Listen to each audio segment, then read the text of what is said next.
Dain na naisalbar pa ang buhay kan duwang persona, nalunad kan sarong motorsiklo na nabudala din sarong pampasaherong bus sa Maharlika Highway Pawili Bula, Camarines Sur pasado alas 7:30 nin aga kasuudma, Hunyo 4. Binistuan mga biktima na sinda John Paulo Suela, 27 anyos, driver kan motorsiklo asin si Marinet Valdez E. Ocampo, 35 anyos, backrider asin parehong residente kan Naga City. Basado sa inisyal na investigasyon kan Bula MPS, gikan Iriga City pasiring kutang Naga City ang bus na nag-overtake sa sarong bihikulo. Alagad na uli sa pagkakasakop ka ini sa linya kan mga biktima nagikan Naga City pasiring kutang Iriga City.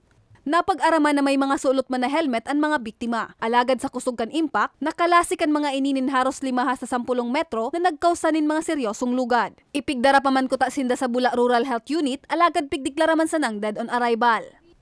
Paalala lang po sa sa mga driver po natin, especially po pag nasa Maharlika Highway po tayo, i-observe lang po natin ma'am yung mga warning and signages po para makaiwas po tayo sa mga aksidente. Pag bawal pong mag-overtake, huwag na po tayong mag-overtake. Tapos, yun nga po sabing, magbigayan lang po tayo sa kalsada. Sa presente, nasa kustudiya pa kan Bula MPS ang driver kan bus na naaatubang sa kasong reckless imprudence resulting to multiple homicide and damage to property.